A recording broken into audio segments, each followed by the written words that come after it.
gihugu cya Tanzania kuvuga izina Said Rugumi Hamadi kumvikana umujejeta faranga wakijijwe n'ikoranabuhanga n'ubucuruzi bw'imbunda.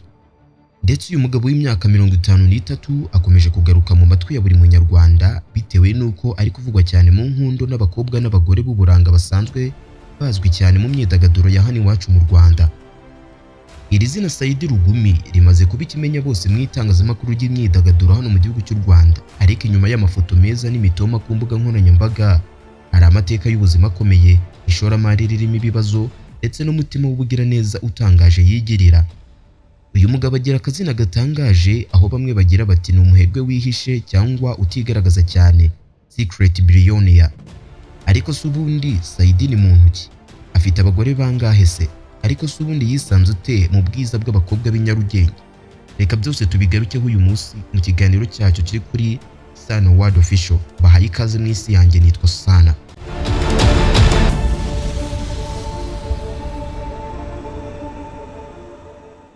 Intangiriro y'ubuzima bwe se ni iyihe? Kuva ku gucuruza inkweto kugera kuri za miliyari.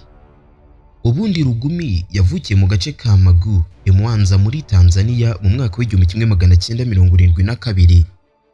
Nubwo ubu ngubu ategesa kano karere ka Afurika y'Iburasirazuba, amateka ye ntabwo ari ay'umwana wavukanye ikiyiko cya zahabu mu kanwa.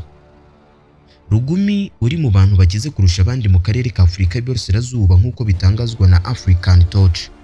Yavukiye mu muryango w'abakristu, ariko nyuma aza guhindura idini ayoboka Islam, ari naho yakuye izina Hamadi.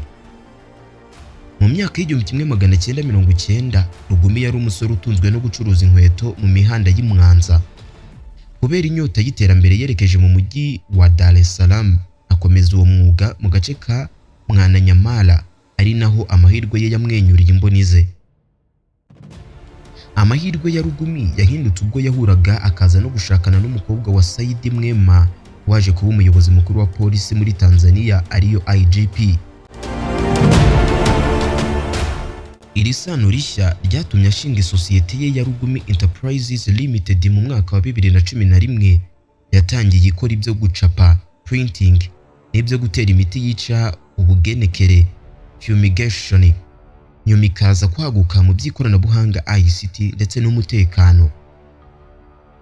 Uyu munyemari azwiho kugira ubushabitsi mu nzego zitandukanye, harimo na sosiyete ya Tactical Defense Limited ivugwa mu bucuruzi bw'ibikoresho bya gisirikare n'imbunda. Ariko nk'uko bidahira bose cyangwa se nk'uko nta rugendo rugenda rutagira ibizazane, hari icyasha cya miliyoni 17 z'amadolari aricyo cyitwa Rugumi Scandal. Hari mu mwaka wa 2016 Rugumi yashyizwe mu majwi cyane mu cyiswe Rugumi Scandal. Iyi sosiyete yari yatsindiye isoko rya miliyoni 17,300 z'amadolari byo gushyira uburyo bwo gufata ibikumwe kuri sitasiyo za polisi 108. Raporo z'ubugenzuzi zagaragaje ko Rugumi yishyuwe 99% by'amafaranga, ariko akaba yari yarashyizeho imashini 18 gusa. Muri izo 8 gusa akaba arizo zakoraga.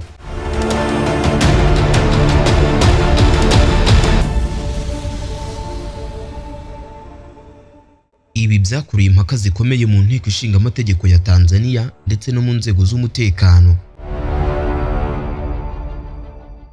Ubundi Rugumi Said yubatse izina rikomeye muri Tanzania binyuze mu gushaka mu muryango ukomeye cyane mu butegetsi.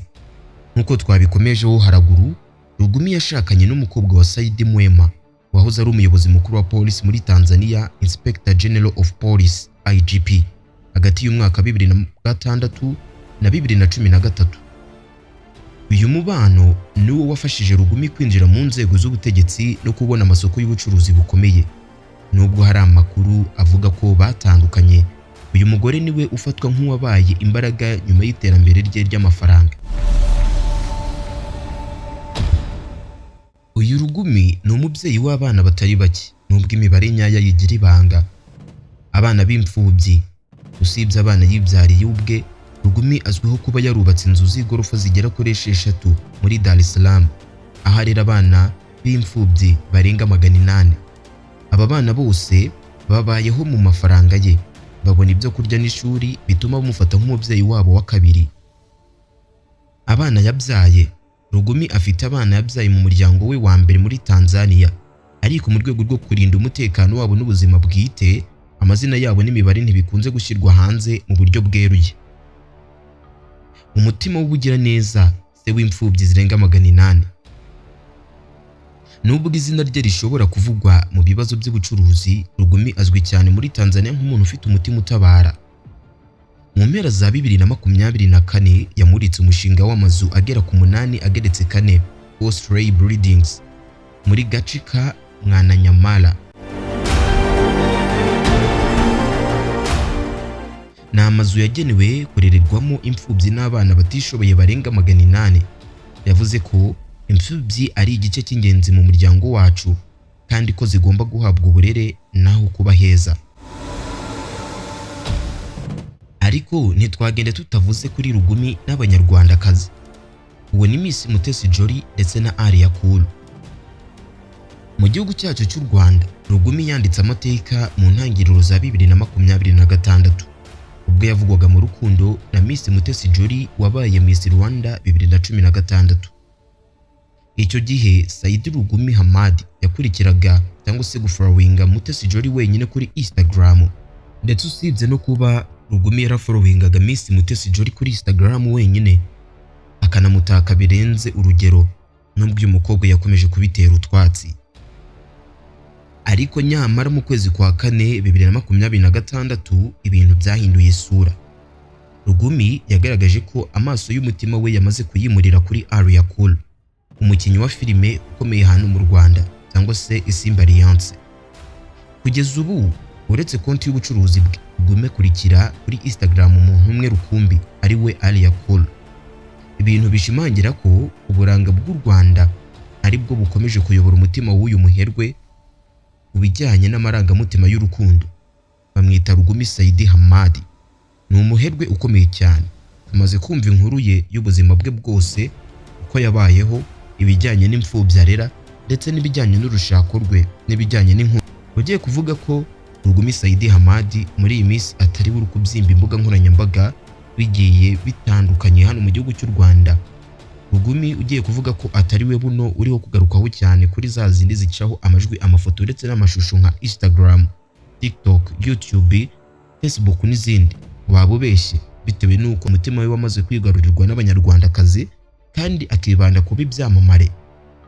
Ariko se uramutse wumvishe inkuru ya Rugumi Saidi Hamad, ninde wundi wumva nyuma yaho twakuzanira ubuzima bwe bwite bwimbitse? Cyangwa se urabitekereza hiki? Dore muri comment, like, wibuke gukanda subscribe hano kuri Sana World Official, uko ariho tugiye kuzajya tuganirira ibintu bihindura ubuzima bwacu ndetse n'inkuru z'abamamaye n'inkuru zigezweho. Ciao ciao, hasta la vista.